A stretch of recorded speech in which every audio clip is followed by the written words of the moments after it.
What's going on, people? Welcome to the live match reaction. Palace 3 with 3 points. Brentford 1. We have finally won a game at home since the last time was on the 3rd of September. And the lines will be open where you can join us to have your say. Of course, there's still a lot to talk about.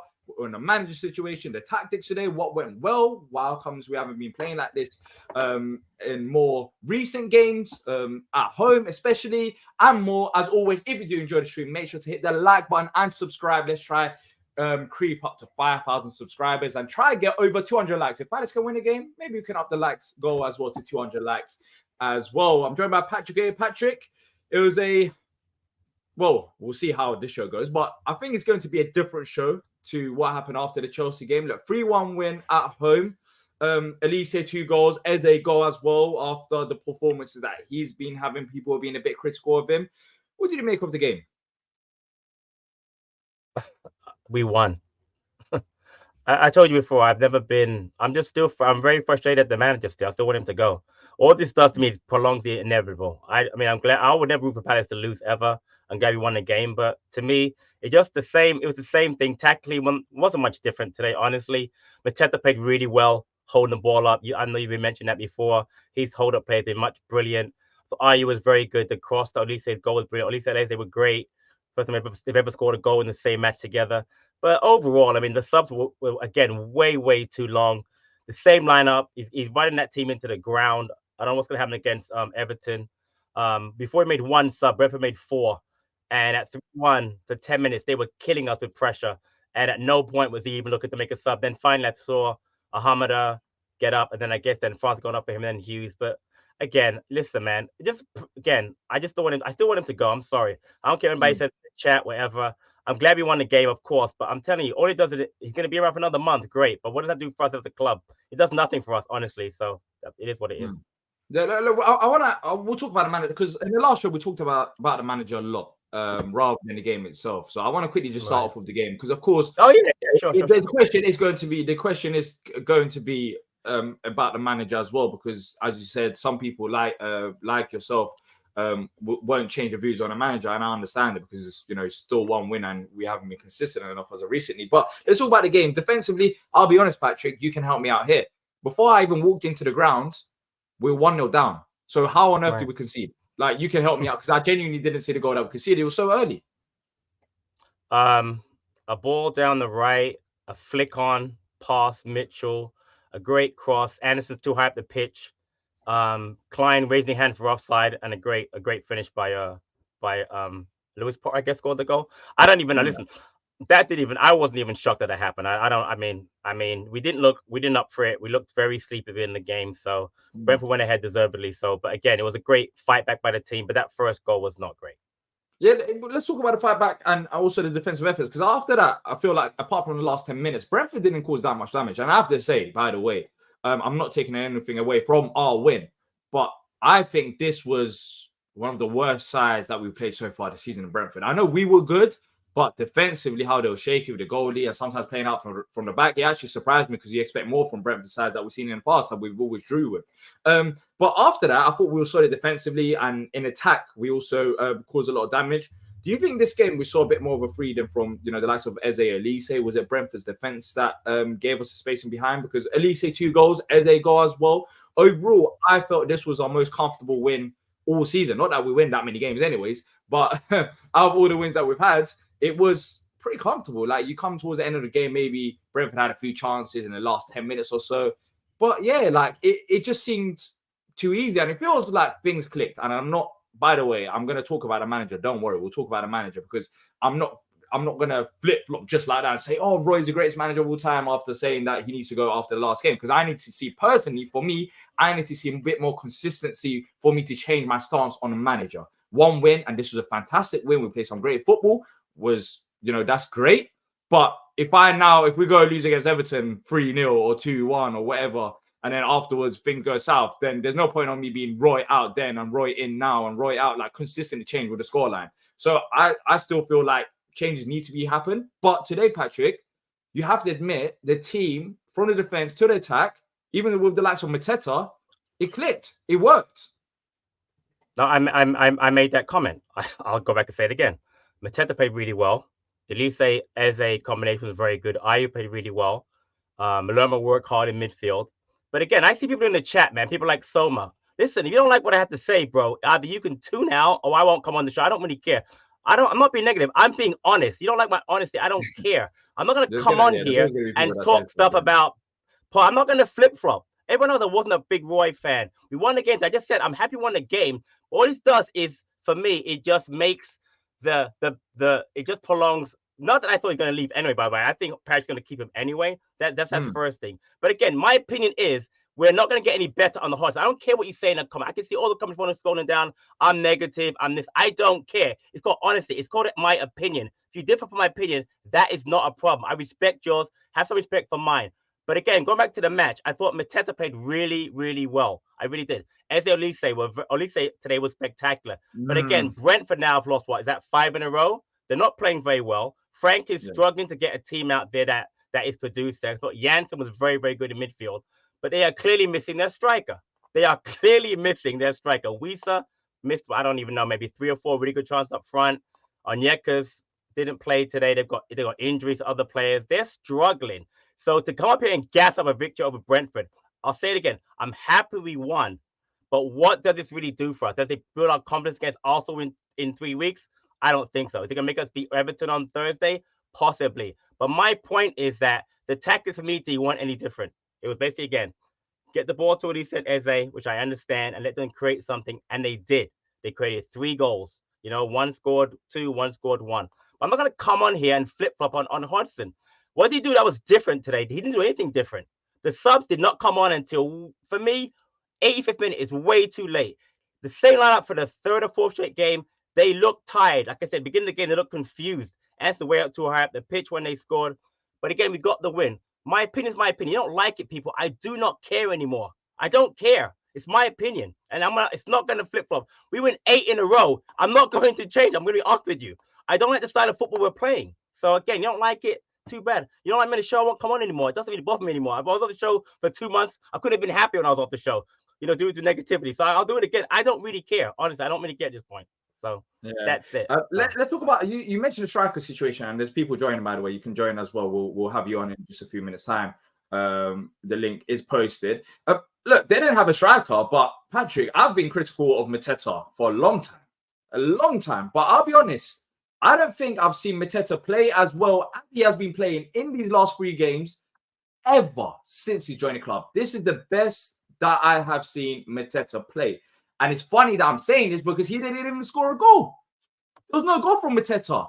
But he helped us massively today. His build-up play kind of reminded me of Benteke levels. When Benteke would hold up the ball, give the ball to our wingers, and then our wingers will cause damage. That's what Mateta was doing all game long. And I have to say, I don't know what's got into him, but this is the same Mateta that at times when he's trying to touch the ball will completely miss him. But now everything is clicking. What is it, Patrick? Like, for me, I don't know where it's come from. But in the last 3 games, he's been absolutely fantastic with his hold-up play. He's playing to the levels where he should be playing. He's a big guy. He's causing defenders problems. And he hasn't been doing this since he joined Palace, and he's joined Palace for quite a while of time now. If you consider the fact that he joined us on loan and then it was a permanent deal. All right, well, hold on a second. So I'm sorry. I got caught up in something. Listen, D, you and I we've had this discussion about Mateta back and forth. I've always been a big supporter of his. I'm really glad he's playing well because I know he's not the prototypical perfect striker. You're right. The Mateta comparisons are brilliant because he does hold the ball really well. I mean, I don't think he actually meant to pass that ball onto Eze for that goal. It doesn't matter. Other parts of his game today, he was strong, good in the air, holding the ball up, link up play. You say 3 games, but I'm going to go back to since Edouard is injured. He's played well in every game. He really has. I mean, I'm going to look at the schedule now. I'm looking at probably since when I was there, probably Liverpool game. Even Liverpool game, he played well in that game. So he's been well. He's been doing well for a while. I don't know what it is. I don't really care what it is. I'm glad that I'll give Hodgson credit for this. No, he didn't have any choice. He's playing him, right? Because let's be honest, before it would be if Edouard was fit, he wouldn't be playing. So it doesn't have any choice. He could have put Ayu up front, which he did at the end of the game. So credit to Hodgson for this. At least he's playing He is playing Mateta. Mateta's showing that he can play as a lone striker. Again, his link-up play has been very good. You're right. I mean, that's been a big part because we all know that since we have to so much pressure, having a player up front hold the ball up is important. Hold the ball up, get the ball out to RU, get it back to Elise, get it to Eze, whatever. And he's been very good for again, I would say 7-8 games. He's been really, really good this season. Well, look, he gave him credit. That's the thing. He gave him credit before the game. He did say, he's been very pleased. And I think we all have with Mateta, me included. I've been one of his biggest critics. But when Edouard is fit, Patrick, Edouard had his run of form. Is it a case of now Mateta stays in the team? Because I just don't know how you drop him. Today, if it wasn't for Elise's 2 goals, he would be my man of the match. And he hasn't scored a goal. This is a wild thing. Maybe my standards for him are just lower, but I just genuinely feel like he just helped us in attack. He helped us in attack without him even scoring a goal. He played a massive part to it. So do you think Mateta has now earned his spot to stay in the starting lineup going forward? I think there's no reason to take him out. I mean, like you said, he's not only linking the play up, he's actually scoring goals, scored against City, obviously scored against Liverpool. Right, yeah. So, I mean, I don't think you take him out of the lineup. And again, the team's functioning well with him up front. Not that it didn't under Edouard. I think Edouard is a great piece to come back. But I don't think you can take him out of the lineup. I mean, he has to go on the streak of not scoring, not playing well to take him out. I don't know. Again, I could never figure out Roy's logic on starting players. For me, so I don't know, but I don't think you could take him out, honestly, based on how he's playing right now. And again, I don't think Edouard's 100% fit right now, so I wouldn't mess with that lineup as far as him. I don't think having Edouard for 20 minutes end of the match would be great. So having him fit would be great to have him on. I don't think Mateta, he's done it. Don't get me wrong, he's played the 90 minutes for about 7-8 straight games, but I think, well, today he came out, lucky for him. But I think having him as an option, Edouard, being Edouard, I think it's a good idea. Let's bring on some of the guests and then we'll talk a bit more about the game with them as well. As always, if you're enjoying this, make sure to hit the like button and also subscribe to Normal Sound future Palace content. Let's bring on Alex first. Alex, one spoiled fan. Well, I mean, I'm good with it now. Yeah, we won our game. I guess you can say now we're a bit spoiled. Look, jokes aside, first win at home since the 3rd of September. 3-1 win, comfortable win, in my opinion. What did you make of it? So a few things, because I do want to actually give Patrick a little bit of fairness here, by the way, because I'm more on his side than the people in the chat. And the reason I say this is because the last time we played Brentford, they were killing us down the right side. The way that they play is they bomb it to Mbeumo, Mbeumo crosses it. That's how they score most of their goals. If they have Mbeumo today, we have a hard time winning or drawing it. I'm just telling you, because that was their one and only tactic in the first half, was bomb it deep to whoever it was, Rorschlev or whatever the hell that guy is. But, it wasn't good. Just what about Palace side of things? I know I know they didn't have very happy with a lot their of players. They've had injuries, but our attack was on form, though. Our attack was on form today. Yes.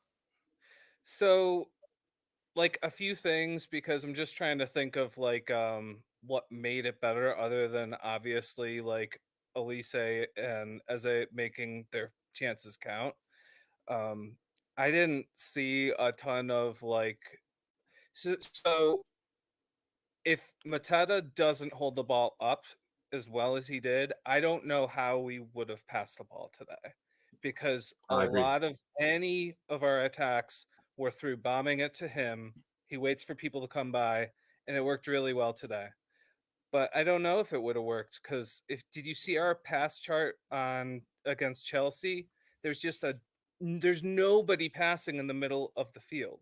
We are just completely circumventing the middle of the field. So I'm happy that we're doing what we're doing, and at least for today. And I don't think we've been playing terrible. That's not why I haven't been on. But if it's a results business, holy crap, we're terrible.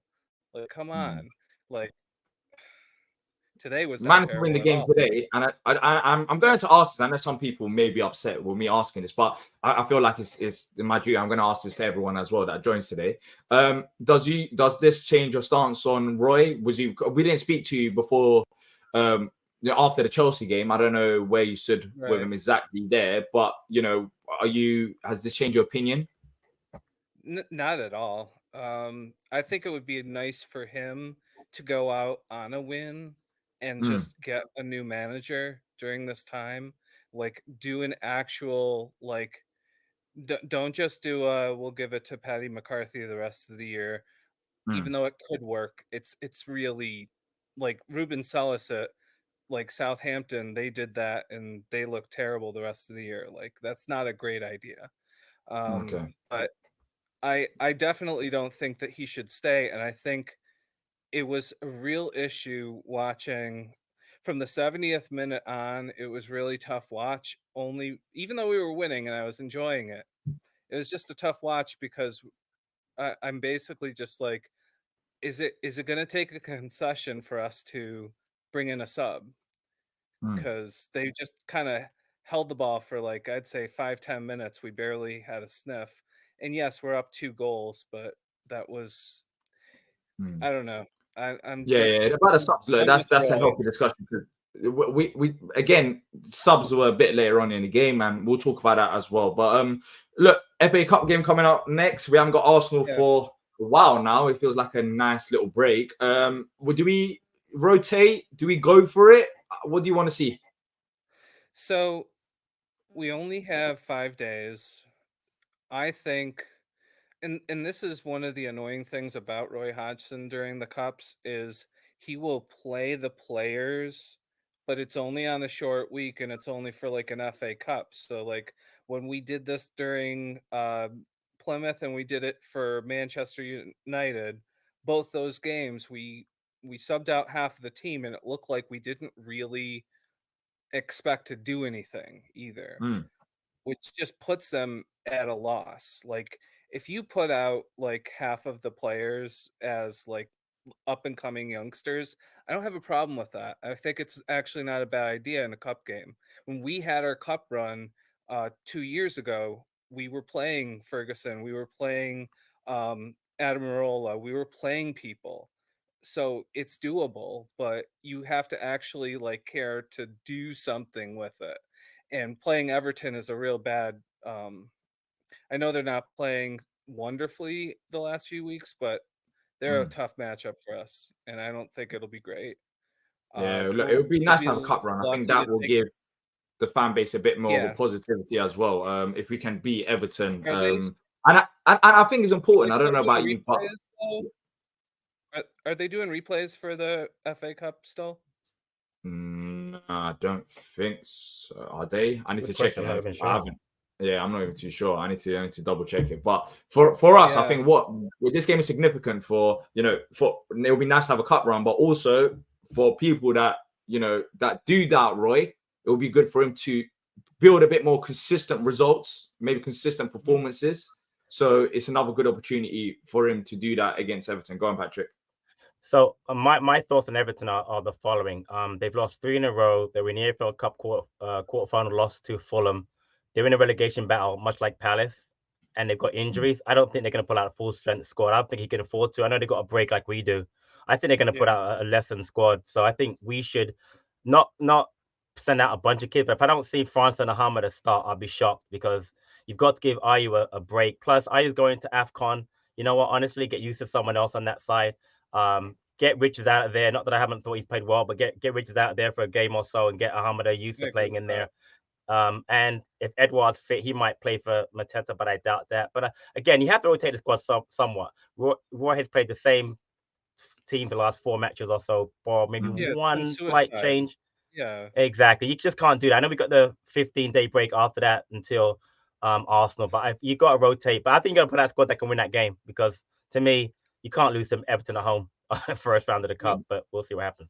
So yeah. so Look, one Alex, thing before go on. I go, I don't want to seem too negative. Like, let me Mm, just point out a few things. Like, I thought that like Lerma today, it was very, very good at breaking up play in the middle of the field. It's what we've been needing. I really want to see him do more in the offensive end, and it just hasn't come together. But I thought that he was very good, and I thought, you know, like I thought that Klein, the first 10 minutes looked so shaky that I thought that we were completely screwed, and he mm, really pulled it back together. And I don't think he did a thing wrong past like the 15-minute mark, which, you know, he was getting beat consistently by Lewis Potter. So good on him that he, you know, figured out a way to not get beat anymore. Sorry, two quick comments. One on what you're talking about, Alex. There.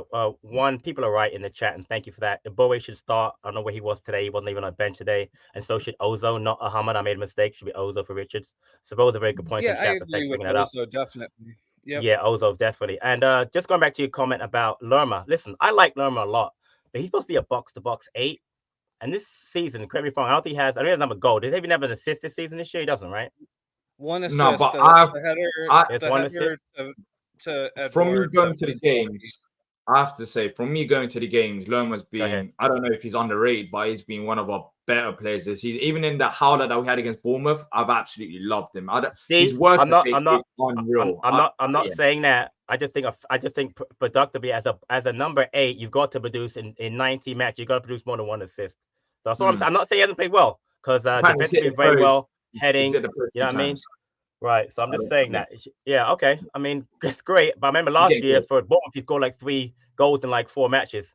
I remember Leeds game, he got 2 against Leeds, so he can score. So hopefully he'll get a couple. I'm not. Again, it's not me putting down Lerma at all. I think they had a great season, very good signing for no money, obviously. But I just think that he can produce a bit more going forward, because we're relying a lot on Eze, and Elise, and Mateta, and Ayew. It's nice if one of our midfielders can produce. It's not going to be a young player like Hamada or Ozo. So for me, Lerma, a few goals. But again, I am not criticizing him. Just so you guys know, I think he played really well this season. Yeah. Look, Alex, thanks for coming on. Hopefully, Alex, Happy New Year, my friend. Happy New Year to you. Happy New Year to you. And hopefully a bit more positivity in 2024. It's been a long 2023. Let's just say that. Yes. Eagles, let's go. Alex. Yes.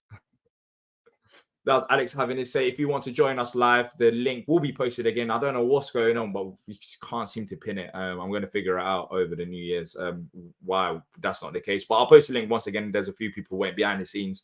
But if you want to join us now, feel free to click on this pinned comment. Roy in, Roy out, whatever you got in your mind, feel free to join us about the game. If you don't want to talk about the manager, we can talk about the game. We can talk about, whatever Palace related, of course. Let's bring on Patrick next. Patrick. Roy's #1 fan. You did say after the Chelsea game that you've lost faith in him. Is the faith growing after this win, or is still in the same? Well, first of all, you're mute, so we can't hear you. Yeah, sorry about that. So it's not so much a lost faith in him. It's just time, and nothing changed that today. I've read a couple of. I don't rely on the sources are garbage, but I mean, maybe he resigns. Today's the day to let him go. We're 6 points above the relegation line. Perfect time to go out. But we all know it's not going to happen. So I'm not even going to go down that road. I don't know if this was a tactical tweak, he did, or it was completely by accident. But yeah, if Richards in the midfield, he can't advance the ball. Just doesn't have the skill to do it. So I noticed Eze, Elise, Ayew dropping deeper to get the ball. So that's how, or the direct ball to Mateta, who, by the way, like you said, if Elise don't score those 2 goals, he's definitely mad at the match, because I don't know where that performance came from, but I would love to see that just consistently, even if he doesn't score the goal. I mean, just bring other people into play. You can win that way. It's not pretty to watch, but it can be done. And I thought it was a solid game. I mean, and to defend them on the subs, and I don't necessarily know if this is even good, but they had the ball. We had guys lined up to come in the 75th, 76th. They were. I know what you mean. There was a little bit of break. Yeah, and for Roy, it's always been 75th minute. Doesn't matter where. 75th minute. So, but overall, I thought it was a solid performance against a team that definitely misses Ivan Toney. Look, we complain that they don't beat the teams that they should at home. They beat the team that they should at home. Simple as that. Solid. I like to see them rotate a little bit more. I don't know how Gahey and Anderson still have legs left, honestly. As hard as those 2 work. I like Richards defensively. I think he should be in the team. I just think I'm going back to your idea, D. You said it last year. I like to see Anderson in the midfield, and because that matchup with Gahey and Richards worked last year for the 4 games that they played, and they had everybody in their back pockets. And I think that then you get your ball progression. I'm on YouTube, son. I'll be right out. Go ahead and get your stuff. Sorry about that, y'all. Sorry, one thing. I mean, I'm missing something. You mentioned a comment about beating teams supposed to beat. When anybody complain today about us beating Brentford? No one's complaining about this. See, people are missing the point. I'm not complaining about the fact we won today. Okay, I'm just saying in general. I don't think anybody's complaining about the win. I'm just saying that. You know what? I'm not gonna forget it. I'm not even gonna. I can't be bothered anymore. Hey, look, man. I understand they're being negative towards you, but you are allowed. You've seen more Palace ball than any of us alive. You forgot more about. Not a good thing. Unfortunately, it's a very bad thing. It drags you down. It makes you get. It's not a good thing. But thanks for that anyway. Yeah, it's not a good thing. No, but sorry about that. Hold on. Can you hear me? All right. Yeah. Here we go. Yeah. Sorry about that. The point I'm making is, and this is more to everybody than really you guys. Patrick has seen more ball than we have. So cut the negative out towards Patrick. He knows what he's talking about. I disagree with him on a lot of stuff, but he has a right. They don't have to agree with me. No, it's I don't disagree. It's the lack of respect people show in the chat with the comments. Right. It's not about you can disagree. Me and you, Pat, have had disagreements. Me and D have had tons. Me and Stan have had tons. Trust me. I mean, disagreeing is fine. It's the way people do it in the chat. It's like I think they're so I don't know. But again, I guess I'm letting it go. I guess my bigger issue is anybody could be a keyboard warrior. So get on camera and discuss with Patrick. At least Pat, and to your credit, my friend, you always come on. I see your stuff in the chat, but you always come on, man. So I respect you for that. Seriously, I respect you for that a lot. But back to the game real quick. I thought the performance itself was solid. I thought it was an entertaining game to watch. I think it's the hope that kills you because oh my God, that's it. You nailed it, Pat. That's it. The hope. The team has got. Like Franca was on there for 3 minutes, and the play he made for his age, he must be getting something from Roy defensively because he shoved the dude with his shoulder, took the ball, ran the length of the field, went to the side, got the foul. I'm just imagining if Mateta can hold the ball up and Franca flying right past him. I mean, it's the hope. They got players there. Ozo, Franca. We got Hamada, Rapsaki when he comes back. We have players there. I think now's the time for Paris to show some, pardon the expression, guys, balls, because he never does. And hey, Roy, it's time to go. Bring in the new manager now. You got a couple of weeks. Implement him, whoever the manager is going to be, and just go from there. Like that's me, and I'm Roy's biggest fan. But it's he looks so relieved to get a win today. That's that. I know my analysis is not really on point today. I'm just happy to get the win, but now's the time for him to go. Fair enough. Look, you are a Roy fan, so it's still interesting to see that this game hasn't changed perspective, and that's but you do admit there were positives today. There were a lot of positives today. But I guess what it is, Patrick, is not both Patricks and everyone in the chat, Roy in, Roy out. I think people do want to see a bit more consistency from here onwards. This is where I stand, anyways. This is a very good win. I've enjoyed watching it. It was comfortable, and I can't remember the last time we've had a comfortable win. In honesty, even the Burnley game was a bit dodgy. If they created a lot of chances, but this game was more comfortable than the Burnley game, in my opinion, even though that was 2-0. And it's about what do we do from here onwards. We got this a bit of a break. I don't think he's going to get the sack. No, I don't think that's going to happen, especially after today. But he's got an Everton game. There's a chance there to build his reputation more by going all out against Everton and trying to get a win because they are beatable. They have, they were doing very well, but as of recently, they've dropped off a bit and they lost without the core. Without the core, that team's a whole different. And then on top of that, you also get a bit of a rest between Everton game and Arsenal game to work on a few things and kick on. So, if he is going to stay at the job, this is the time for Roy to evaluate things, maybe understand that maybe he might have to make subs a bit earlier. That's why we've had a bit of injuries and players a bit fatigued. But for me, until I see the changes, I can't change my opinion game on. Because if we lose against Everton, I'm not going to say, all of a sudden I'm on Roy out and I'm Roy in this stream and Roy out. I need to see changes. I need to be maybe 5 games or so barrier to look at Palace and say, you know what? Over 5 games, I've seen changes, positive changes. Maybe he should stay. But for now, I stand where I am at. But hopefully that does happen for his sake, because I really don't want him to get sacked in his last managerial role. And he said some kind words before the game as well. I appreciate him. For what he's done. But then again, this is a results business, and also the performances and results, and he hasn't been that great recently. But look, Patrick, against Everton, full strength 11 or rotation? How do you want to see us set up? Strong team. It doesn't have to be. It can't be the same 11, but strong team has to be. This has been a crappy year. We had a relegation battle last year. We're in one right now. I don't think we'll be relegated, but we're in one right now. Give us something. So go for it. If that means Jeffrey Schultz starts, so what? Franca starts. Doesn't mean they're bad players. You just can't play Chris Richards at center back. Give Anderson or Gahey a break. Good Lords, both of them really need it. And go for it. Go for it. Because Sean Dyche is going to put every 19-year-old he has out there. So go for it. Exactly. Yes. Go for it. 100%. Real quick. I think, and I'm sorry if I take somebody else's time real quick, but the midfield's been an issue all year. I've been saying it. The lack of good passing. Doesn't matter who the guys are playing. They got to get that. They got to get that right. Lerma, I don't think is a good passer. I think he's a box-to-box guy, but like Patrick said, there's no goals or assists. But he's good player, but I don't know if they've even used him right. I've seen him like maybe 3 games. They used him higher up the pitch.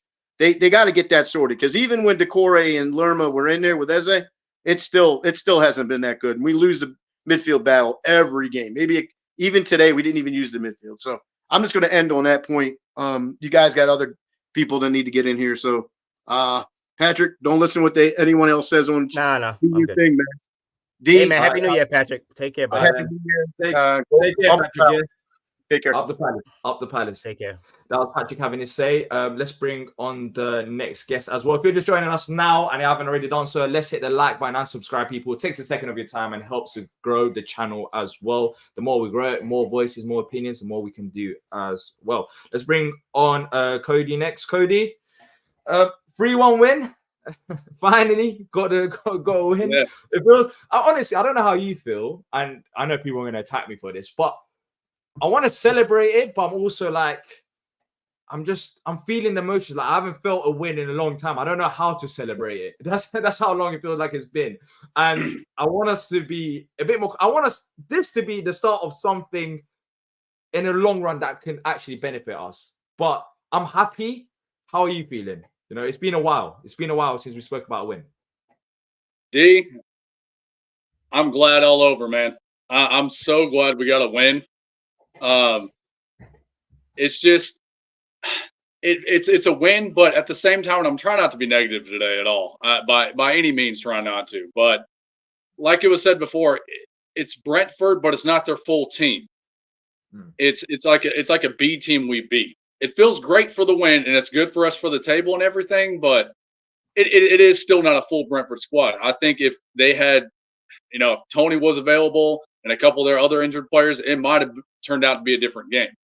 But I will say, the one negative thing I will say is that Roy, man, what is he? I don't understand what the problem is with him subbing in so late.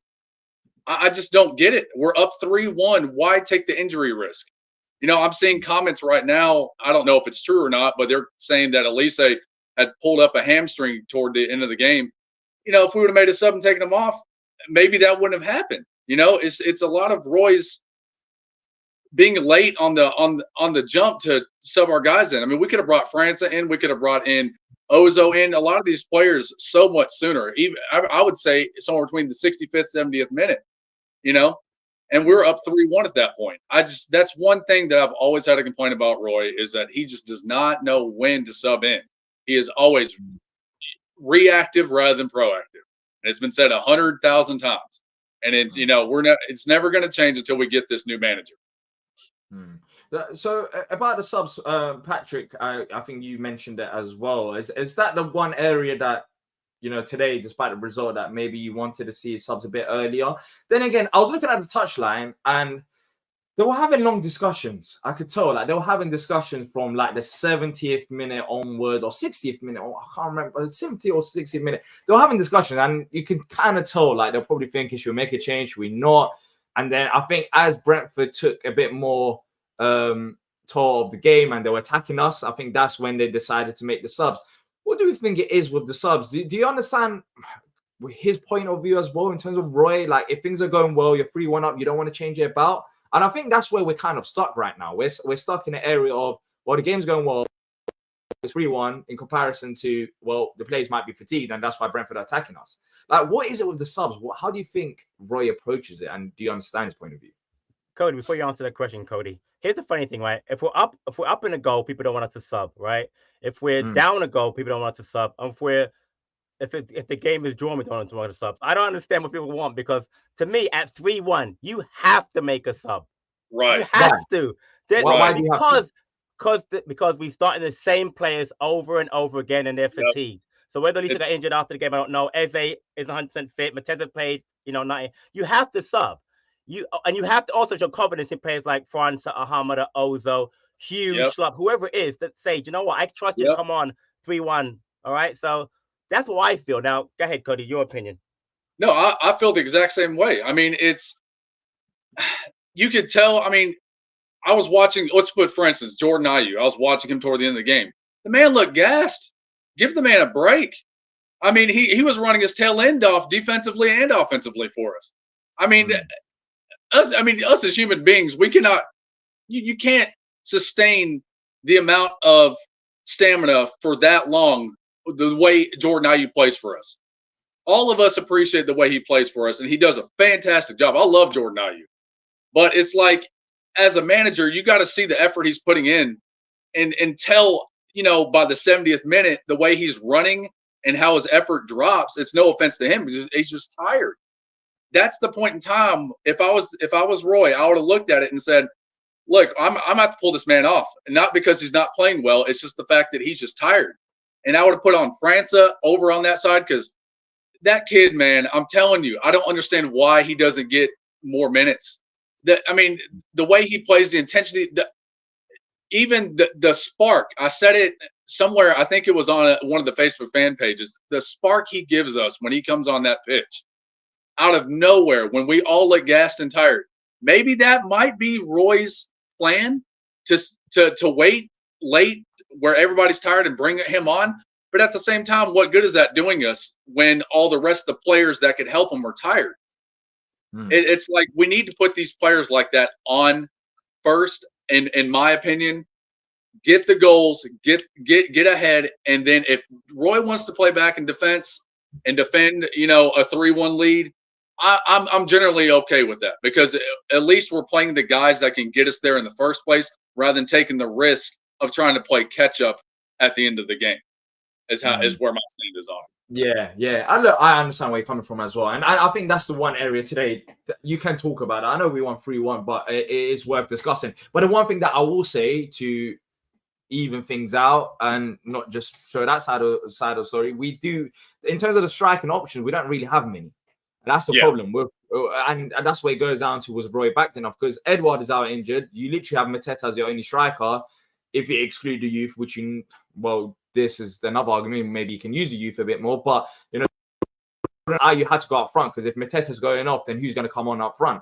So Ayew or Mateta, one of them had to just stay on, and it was just a case of Ayew and France came on. But yeah, look, subs could have been a bit earlier, but then again, I don't think we've got the depth, especially up front with the striking options, to be able to rotate as much. When other areas we do, in other areas of the pitch, I think we do, and I think that's probably what's cost us as well in a lot of these games, late goals. Go on.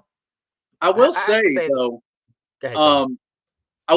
though, the striker we got from the academy, I can't remember the kid's name, but he has a lot of goals for us from right. I mean, if that's the case, if we don't have the striker, I mean, if we're up 3-1, why don't we bring him in and let him play? And that's, Cody, I was going to say the same thing.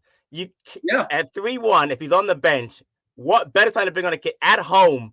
Up against Brentford, bring on a striker and just see how he does. If he's terrible, okay, now we see, obviously it's not a good idea. Right. It's unlikely to give up 2 goals with him on the pitch. I mean, it could happen. Anything can happen with Palace, obviously, but that's what I'm saying. That's a great point. Dee's right, all right? We only have Edouard and we only have Mateta and Ayew in the pinch. By the way, most teams only have 2 strikers. Even the best clubs in the world only have 2 strikers, right? One's injured. For me, put a young kid on the bench, and again at 3-1, you take the chance. If it doesn't work out, okay, maybe he gets killed. If he come back 3-1, maybe he gets killed. But maybe we get another goal, or we just win the game, and then all of a sudden that kid now has some confidence going into future games, as opposed to never getting on. So Cody, I agree with you, man. It would have been worth a shot, but again, we won the game, people. I get it. I'm not trying to be negative. We won the game. We're just trying to look towards things that might change with Hodgson, as opposed to doing the same thing over and over again. Is my only point. Yeah, we get the win, and I love it. I agree with it, and it's awesome. But I see both of your points. Whoever was in the chat earlier was, down talking to Patrick, which I apologize, man. You've been nothing but great on here. I mean, I just don't see the problem is with that. But you're right. It's just my opinion, Cody. I appreciate it. Thank you so much. I appreciate that. And everybody's entitled to it. But the thing is, I see both your points, because yes, this is one game, but if you look at the bigger picture now, and I'm saying this just not just y'all, to everybody. I mean, look where we're at. It's like, this is what Roy has gotten us at. Not anybody else's faults here. Roy has gotten us to this point from way he's picked our setups over games, who he's played, who he hasn't played, and that's on the manager. I mean, I understand there's people that love Roy, and I don't necessarily have the biggest problem with him. I just have the problem with him as a manager. I'm sure he's a great person, but it's like, you see what's happened during the season, and us not getting progression after we were promised. It's you can't turn down the actual facts that is shown on paper and shown through games. So I mean, it's yes, it sounds a little negative, and I get it, but you have to look at the bigger picture. We're not going to progress with Roy being our manager. It's obvious at this point. He's shown his colors through the season. So yeah, it's definitely time. I will use that word, time, to get another manager in. And like y'all said earlier, with this break, I think this is a perfect time for us to get a manager in, let him see the squad, figure out what he wants to do with it. And also, I think it'll also help if we get a manager now for the winter window, for him to maybe say, hey, I play this way. I like some of these cats on this team, but I might need a player of this type in my formation that I'm wanting to use, or my play type. Because I think this will be the perfect time for us to do that. Now, will we do it? I'm less than 50% on it. I don't really think so, but I do think, regardless of this win today against a Brentford B team, I should say, that he should definitely go for sure. Yeah. Look, Cody, really appreciate you coming on and having taking the time to talk to us. Hopefully we get a good cup run going, and a bit, maybe you might be convinced to change your opinion if we get a bit more because of the results. We'll see. Maybe. Cody, thanks so much, Cody. Have a happy New Year, my friend. Take care. All right, happy New Year to you guys too. Take care, buddy. That was Cody having his say. Let's bring on our next guest. Henry's been waiting for a while. Apologies to everyone that's waiting behind the scenes. Henry, look, 3-1 win. Yeah. We will see after the Chelsea game. Talking about the performance, talking about Roy. But today, let's actually talk about the game a bit more before I get your opinions on Roy. 3-1 win, 3 goals, at least say 2 as on the score sheet as well. And I know we considered goal early on, but apart from that, Brentford didn't create that many opportunities today, which was a positive. Yeah, I mean, firstly, I can't believe that there's been a Crystal Palace Brentford match that hasn't ended in a draw.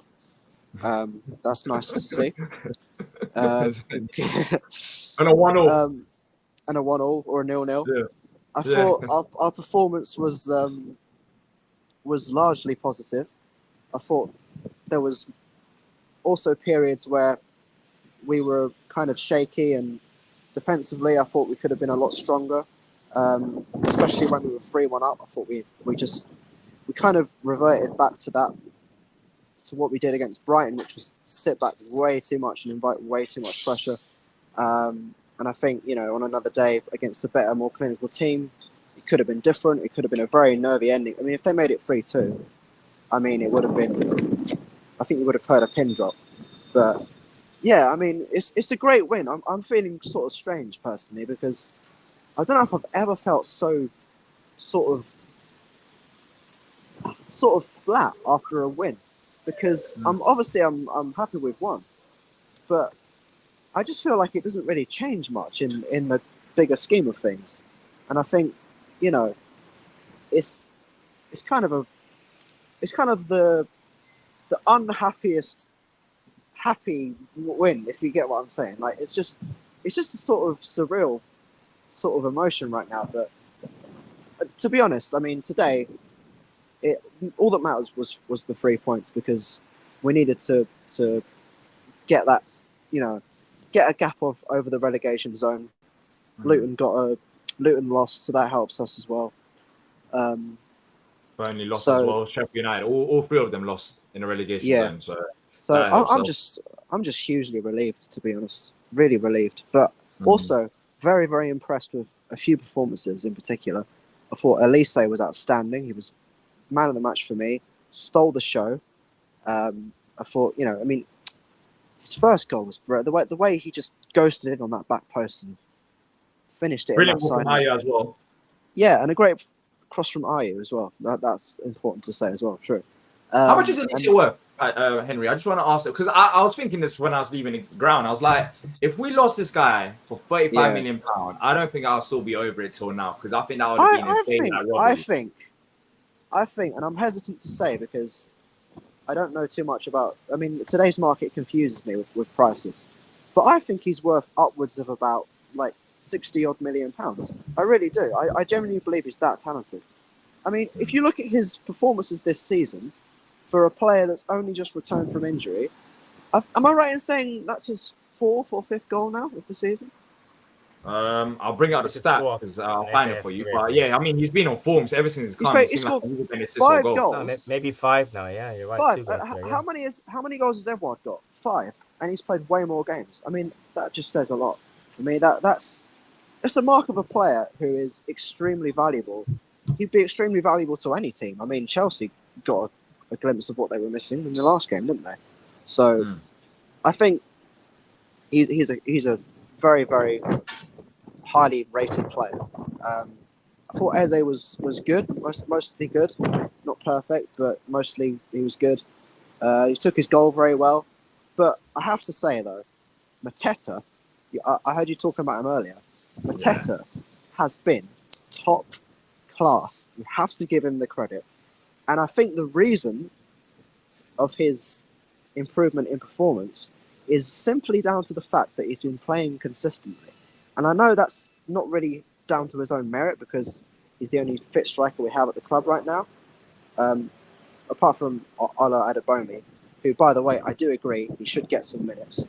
But I just think getting that run, that consistency, it just builds his confidence. And I think his link-up play today was just sensational. And it's just really refreshing to see. I mean, you know, if it can keep that up, if we have Hodgson or don't have Hodgson, it's going to serve us well. Yeah. A few quick things, Henry. Sorry, Mateta had been great. I agree with you 100%. Edouard has 6 goals, by the way. Olisa has 5 this season. Right. And also, I want to add, by the way, as far as players play, Dean Henderson had a great game today. Yeah. Dean Henderson played really, really well. Made some big saves at the second half when they were pressure on us. I know the crossbar saved us, but he made some good saves today. So I want to shout out Dean Henderson, because he hasn't been great since Johnson. He's been solid but not great, but today I think he really helped us get those 3 points today. So shout out to him today. He made a really good save at the end when it was 3-1. Yeah, was it Nathaniel Klein? Was it Kleiny that was about to score in goal? Or I think I think it was Klein. It was about to score in goal or something. I think it was him anyway. Or it might come off a Brentford player, but yeah, he made a very good save towards the end. Because if it's 3-2, as you said, Henry, then you know how it works with Palace. Exactly. The nerves would have kicked in. And looking into the next game against Everton, FA Cup game, we've had some decent cup runs since we got promoted to the Premier League. Of course, let me not even assume. Would you want to see a cup run this year?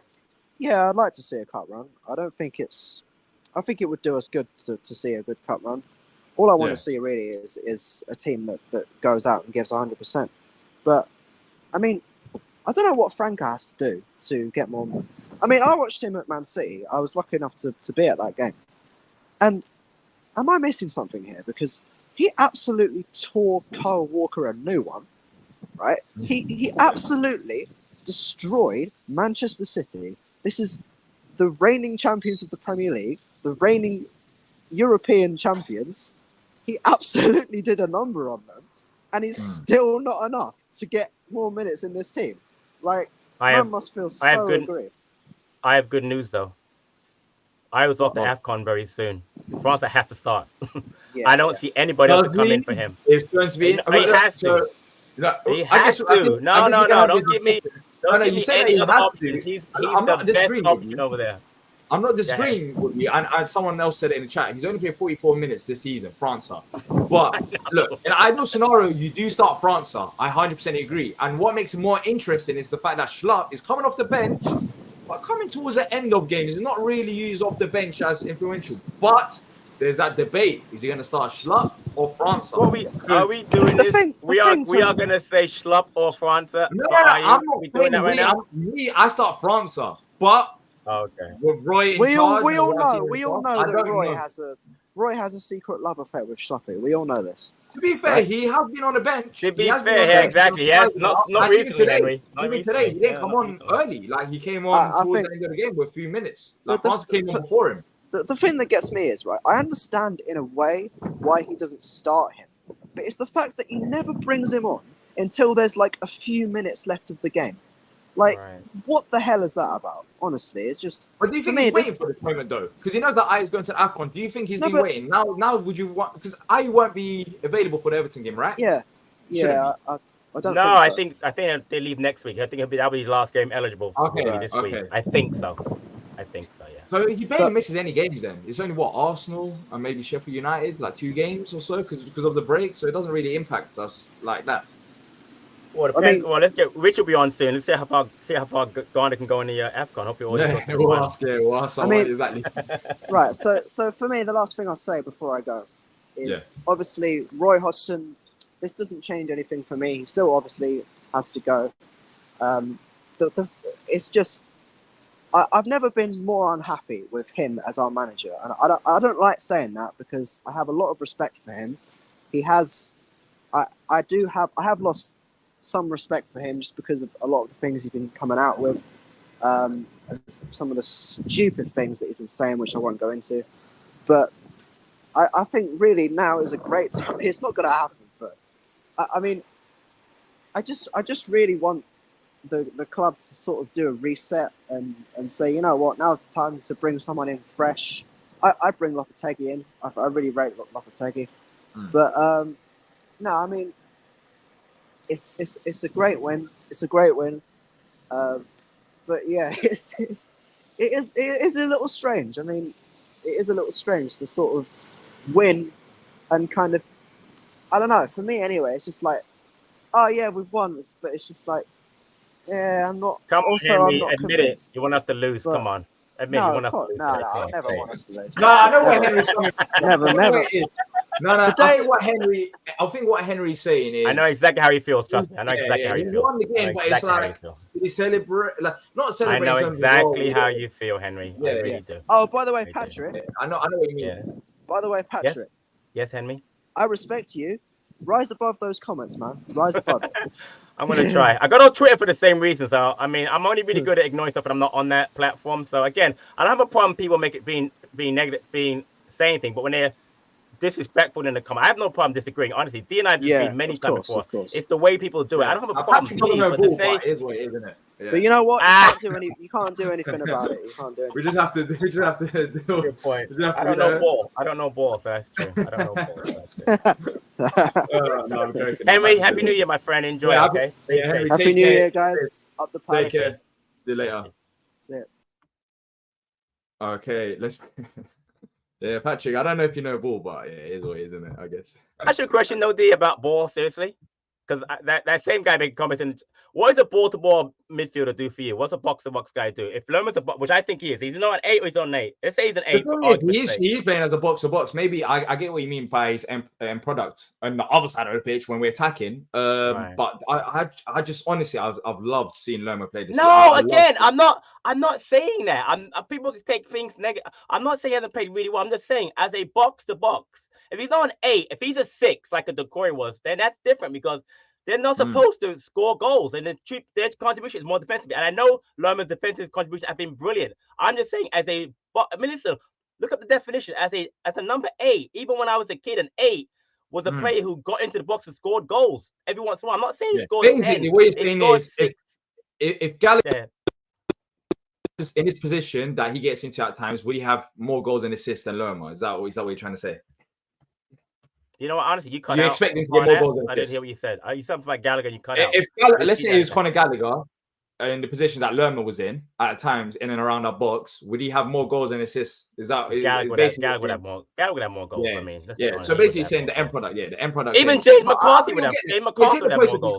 He's hit the post a few times. No, I'm not putting him down. I'm just saying. I just think that I'm just saying it would really help us as a team if he would score more goals.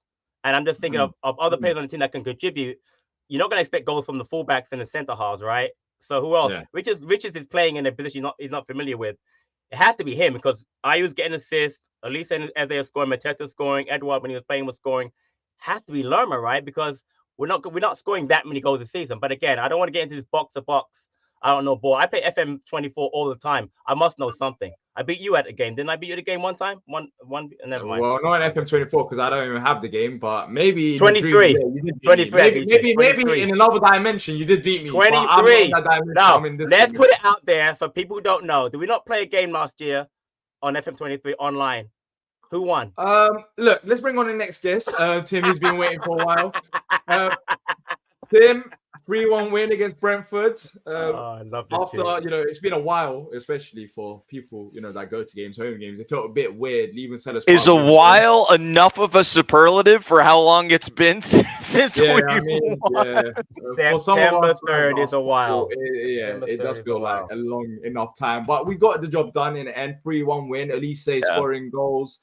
Eze also on the score sheet as well. What did you make of the game? I mean, I think two things can be true. I'll tell you what. So it was Dana Christ and Andy Mack and I were in the chat throughout the game. And I said something, I think it was like in the 70th minute. And I said, I wrote to both of them and said, like, I hate football as much as I love it. Because it was trying to capture a little bit of what Patrick was saying, which was like, this is so nervy. Like we're up so much. We're like up 3-1 and I cannot enjoy it. And it was so hard. It was really difficult. It was a difficult one. I enjoy it now, but I think two things can be true. What I also said was, I am still very much, I love Roy, but I don't think it is negative or wrong to say that we need fresh ideas. And I think today, the setup, I actually think that Roy had a good plan today. I think playing through Mateta, brilliant. Oh, Mateta, he's so great. He was great today. He's been great. I don't know where he's been, but I love the way he's playing. And I don't think Ebbs had that great a game. I think Mateta gets him that goal.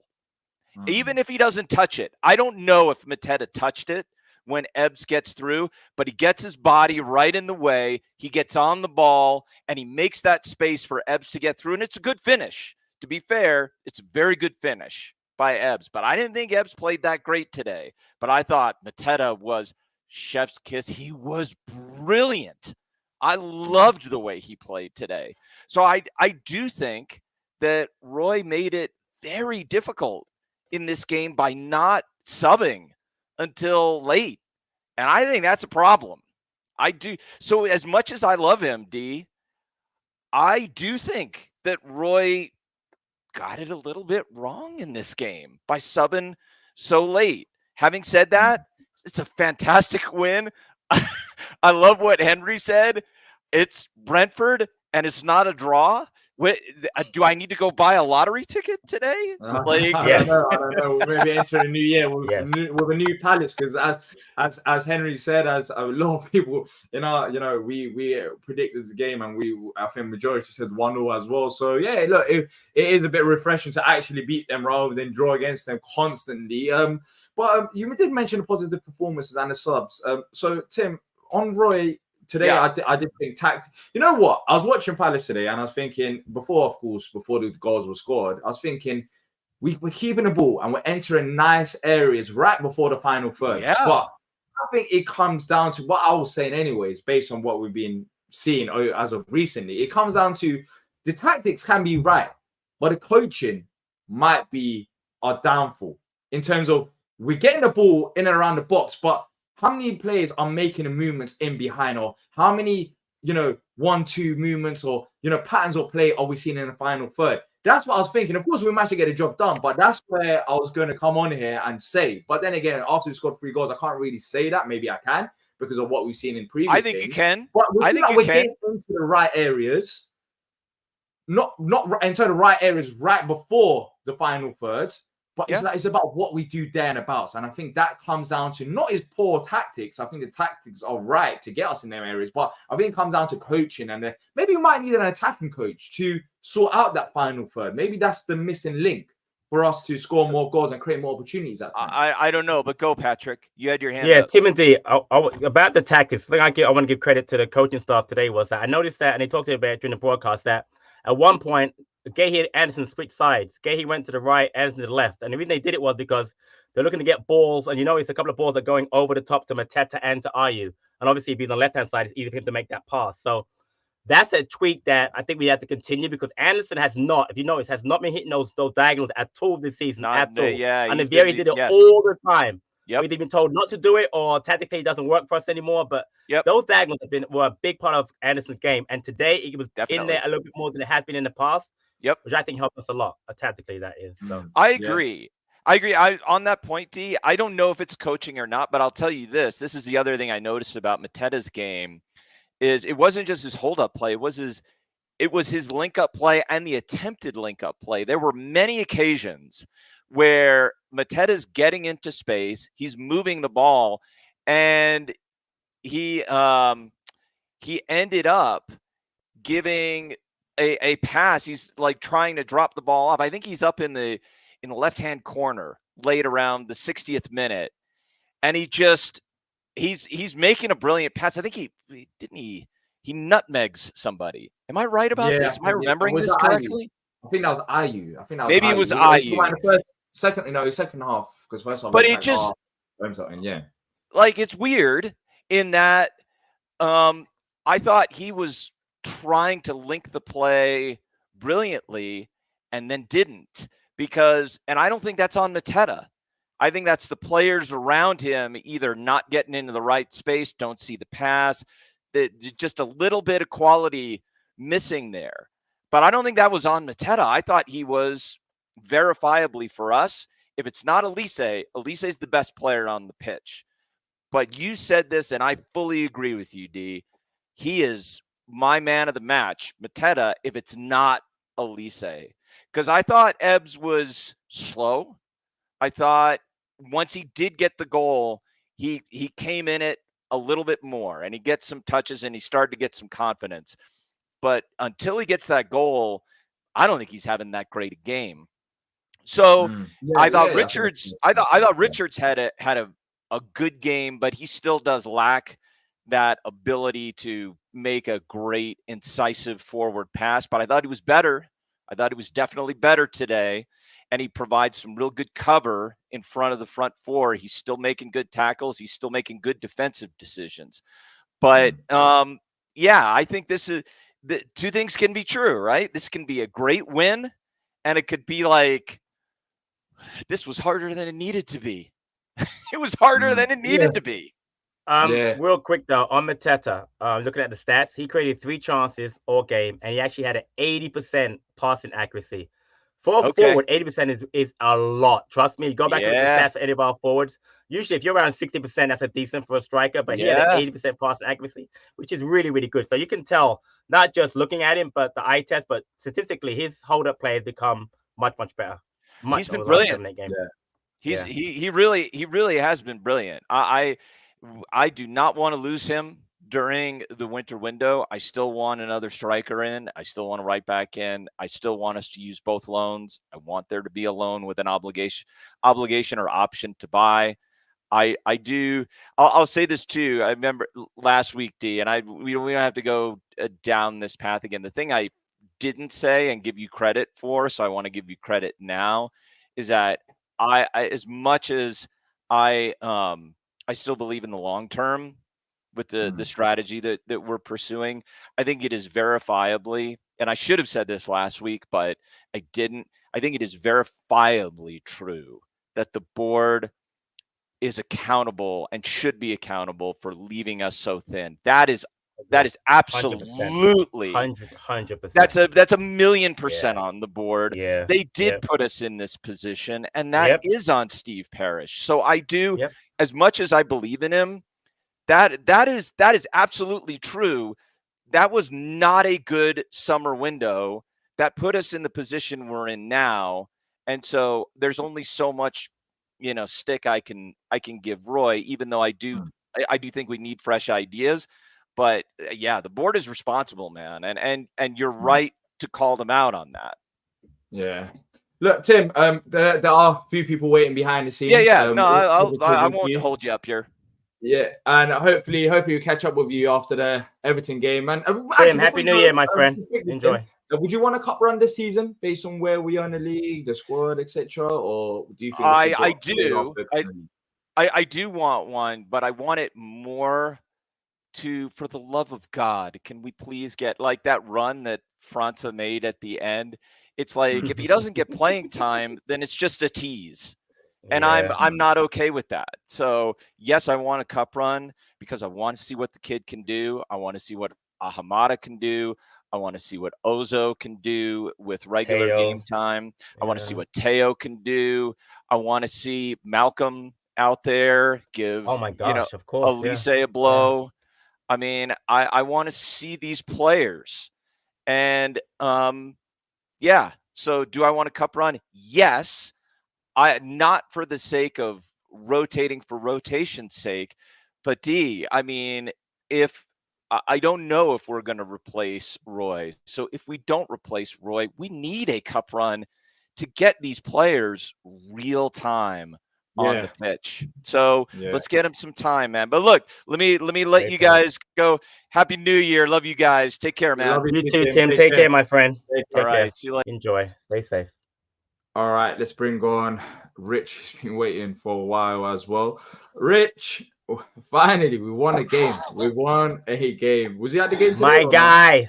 Did you go? Yeah. I was there and I took my seat. It feels weird, doesn't it? Walking outside the Spark, not furious. It was crazy. Like I saw Brentford's lineup and I was like, yeah, they're gonna play 5 at the back. Now the question was, how are we gonna break them down? I took my seat. We conceded after 2 minutes, but I missed the goal. All in all, it was early enough for us to respond. I think the response was good. I don't think 4-1-4-1 works for Eze especially. He looks lost in a 4-1-4-1 formation, and that's partly because. Say. How do we get the best out of Eze? Like what formation or system? It would have to be either a flat 3 or the pivot and him in the 10. Because what the problem is Richards can't progress the ball quick enough, so Eze gets shut out. Now granted, Eze's he's not fit. Granted, he's not fit. Even for the FA Cup game, don't play him. Like, give him a break. Let him get back to full fitness. But it's a weird one because actually we've played well with the 2 times we've had the 4-1-4-1 formation. We've played well. But like I said, it just kills Eze's game. So it's a decision we've got to make in the future.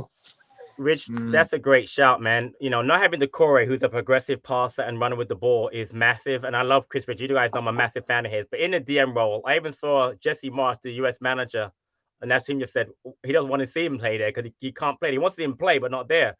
but we have no choice. But I don't see why we can't try. I don't want to see Hughes back in there. For me, it's Ozo. It's got to be Ozo, It's isn't it? Ozo. It's David Ozo because he's younger. I don't even know how many. He's younger. He's fitter. He progresses the ball. He's a good passer of the ball. He's defensively he's solid. I know Roy won't take that chance, and I love Chris Richards, but I just think that you're absolutely right. Not having another passer, because Lorimer's not a great passer anyway, so you kind of take away from him. You got Lorimer and Richards. Now I watch Richards all the time. I focus on him. Every pass, much like Hughes, is backwards and sideways because he doesn't know any better. You know, Hughes you think would know a little better, but he doesn't know any better. But I agree, man. If he get one more pass in, Eze can get freed up that much more, and then he can really look to link up more with Ayew, Mateta, and Olise, because you're right. He's stagnated in there. It's tough for him. So I don't know. Yeah, going forward now, Rich. Like with the manager situation, of course, a lot of people have been frustrated with Roy. Does this change your stance, or what? If it doesn't, I think you were pretty much leaning towards Roy out. I'm pretty sure. I don't want to put words in your mouth. But I was Roy out at Luton. Okay, Roy out at Luton. So for you, look, today's a positive result. 3-1 at home. But what needs to change for you to want Roy at the club? I mean, he's got to make substitutions before the 75th minute for starters. I think his in-game management is shocking.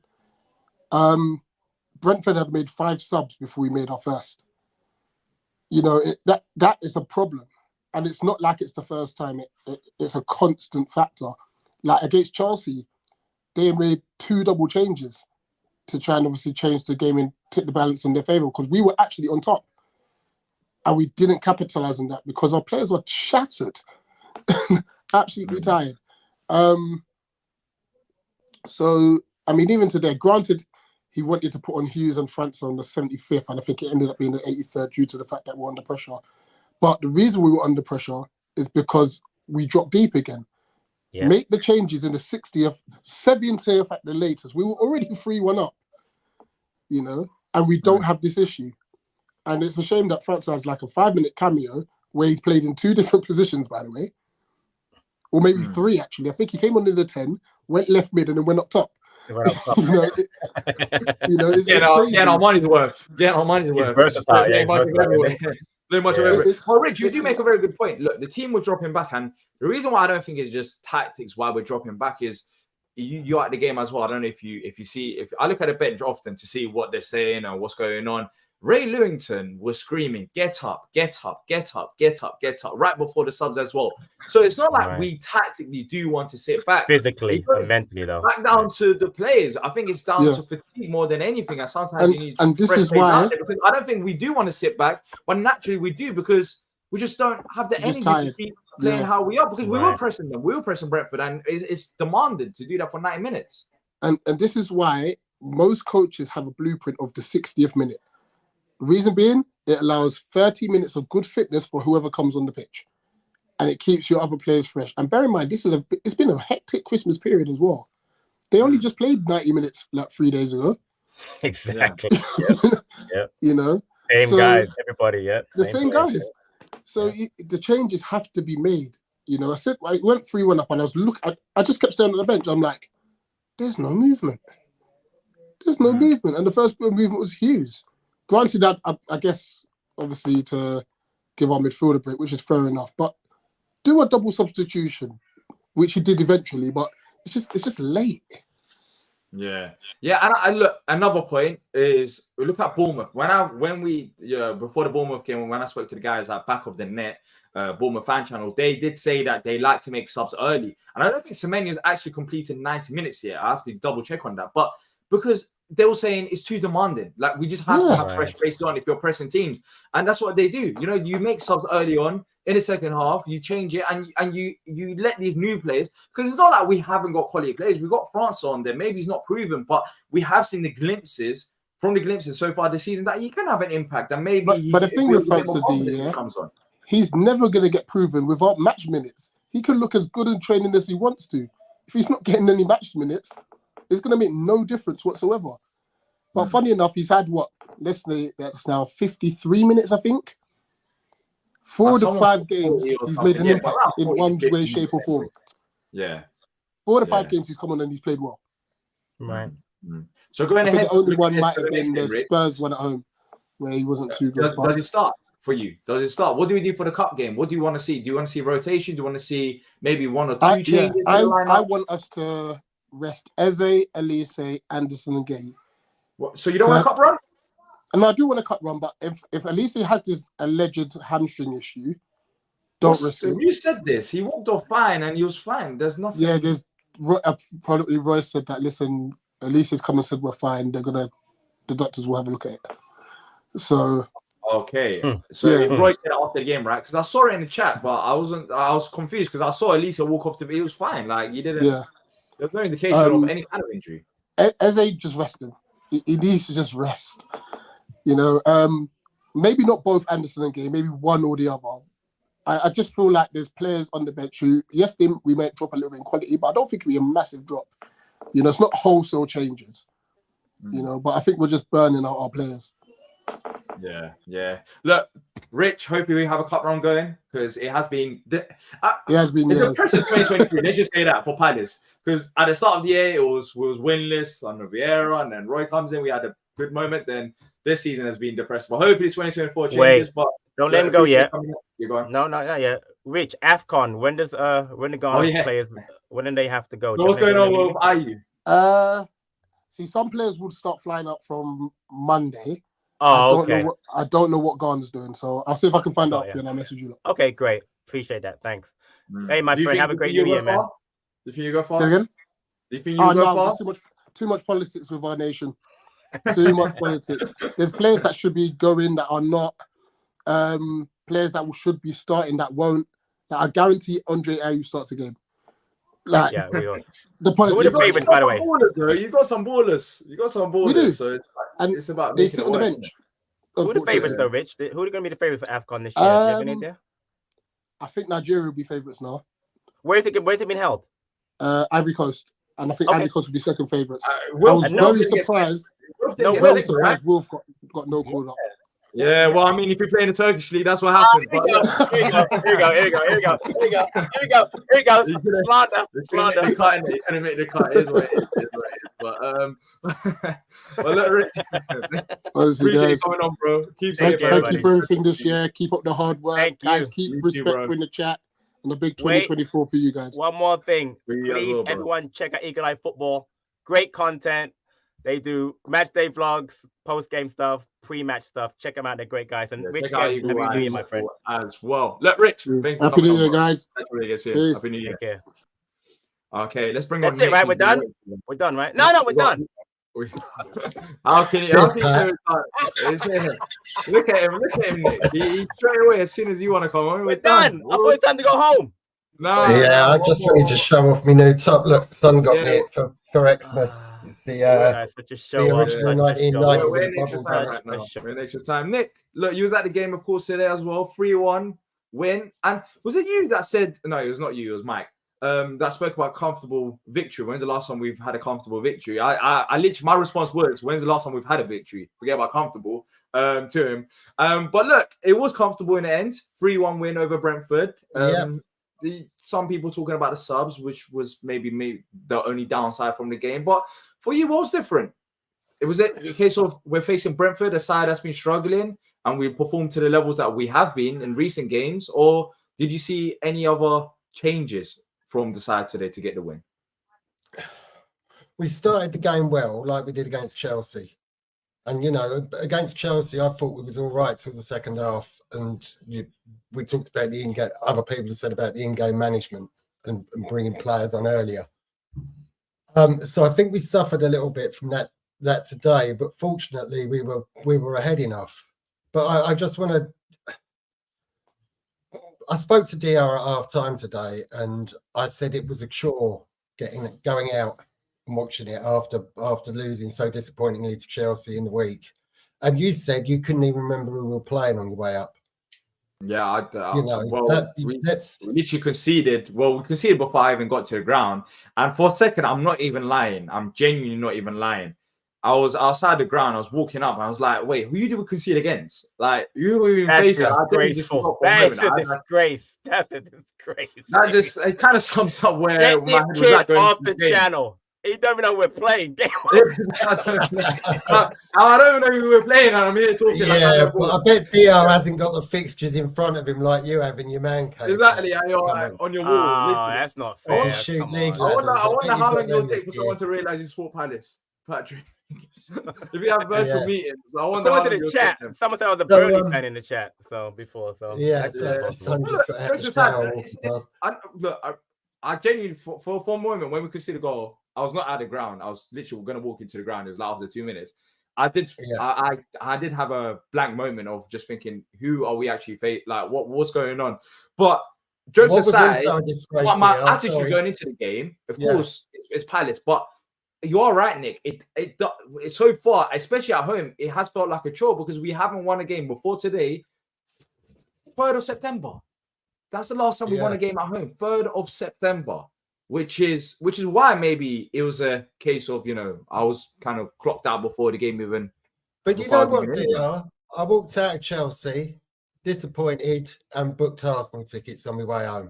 So it's like we like to suffer. So that's what it felt like. But today it wasn't the case. Masochist, you're a masochist, mate. Masochist. Today it wasn't the case. That wasn't the case. Today we actually played some solid football, I'd like to say. Like we scored 3 goals. Before we get onto that, can I have a little moan and then we'll talk about happier stuff?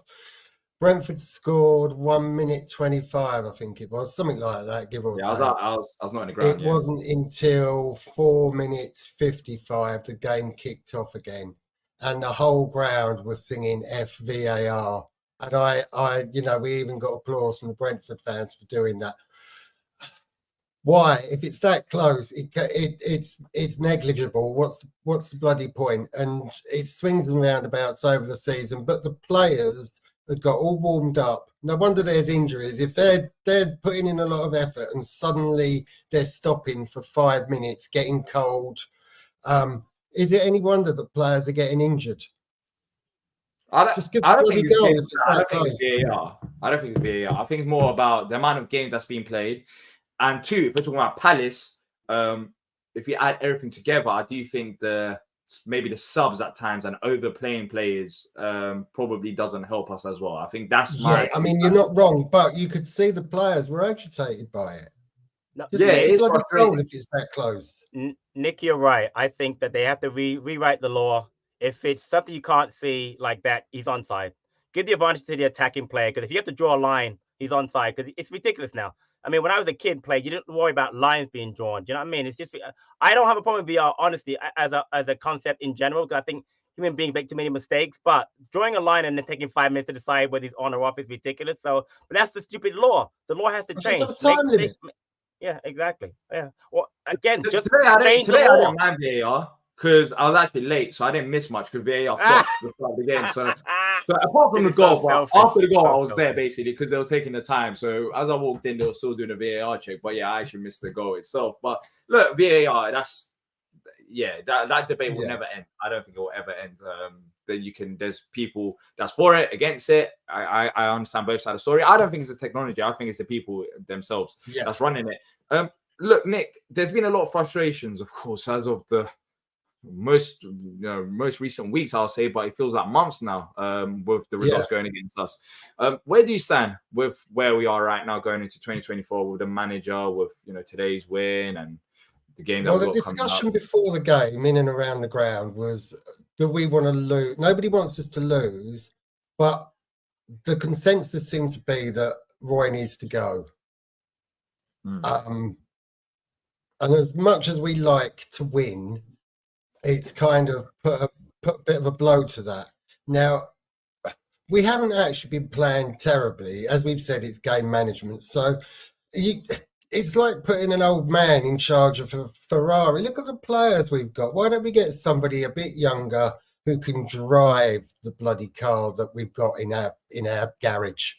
Sorry, that's a terrible analogy, Mikey. No, I understand it. France is like a... What, are you talking about Jeffrey Schlupp or are you talking about France? Like, it depends. No, I'm talking about in the garage.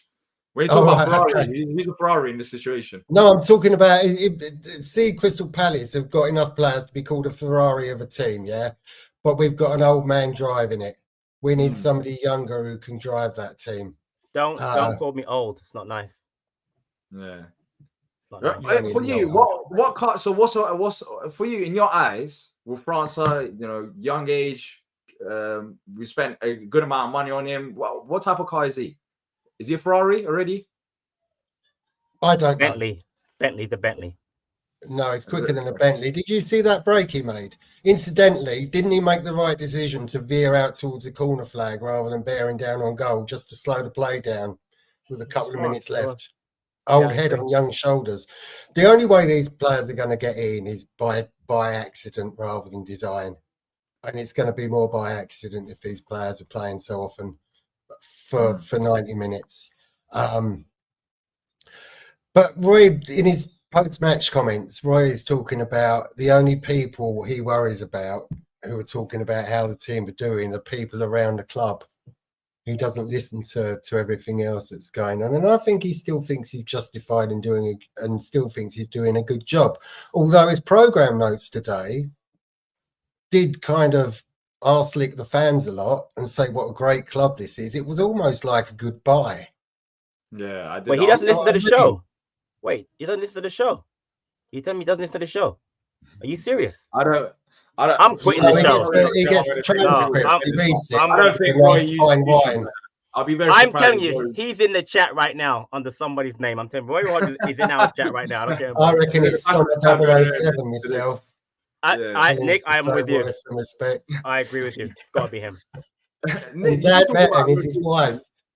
You did talk about rotation, and we got Everton coming up in the cup, FA Cup, a cup that we've done relatively okay. We haven't won it, but we've had some decent runs, which has given the fan base a bit of optimism despite the league results. Like even when we've had that cup run under Pardew, we had something to look forward to. Under Vieira as well, it was exciting. What type of team do you want to see Roy put out on Thursday night? Do you want to see a rotated side with the likes of Eze Elise out, maybe due to fatigue and game management, or would you want us to go for it and put whoever we can out there? When's our next game after that? Is it the 20th? In like 2 weeks or something. We got a break. Yeah, it's Arsenal, isn't it? Yeah, Arsenal. So we might be saying, look, we've got this one game to go. It's in a few days' time. Then you can have a week off, rest, whatever. We got 16 days. 16 days. 16 days. Yeah. So more than 2 weeks. So everybody in the chat seems to be Roy. It's gone all a bit smart. Roy. Everyone's Roy. There you go. Told you. Yeah, I am Spartacus. Spartacus. That's funny because Andy literally said, "I want Roy out," so he wants himself out of the club. So I don't know if that's telling about where. Yeah, Dial's about. I knew it. I knew he was in the chat. I knew it. I knew he was in Roy the chat. out. Yeah. Exactly. Yeah, that's what I'm going to say. Look, the fact is, results. Everton game. I'd like to see a few changes.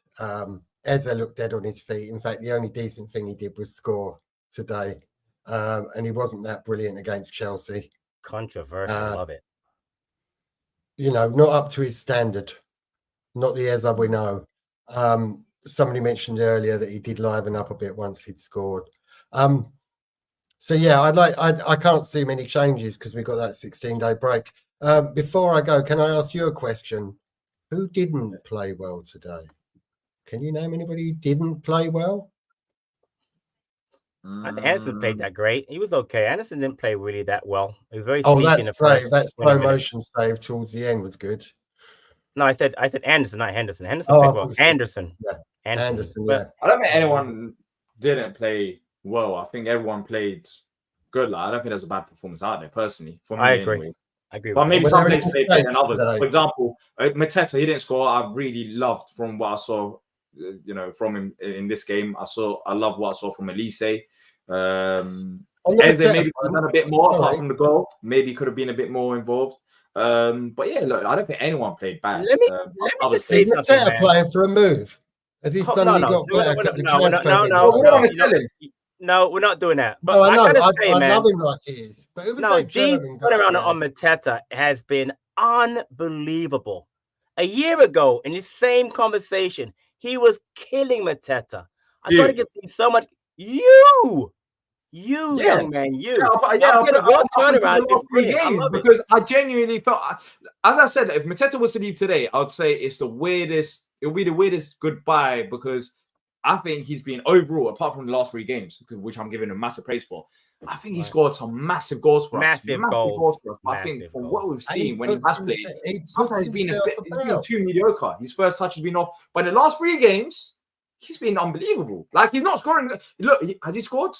I can't remember. No. In the last 3 games, yeah, Man City was 3 games. yeah, Man City. He scored in Man City. It does know that Edouard's waiting in the wings as well, getting back to fitness. Yeah, but then again, And Edouard's always you been don't- there, Nick. And I still haven't seen this from Mateta. Edouard's always been there. And even when Edouard was fit, like he hasn't performed to levels. That's when you expect the highest level competition. Like you got a striker right behind you.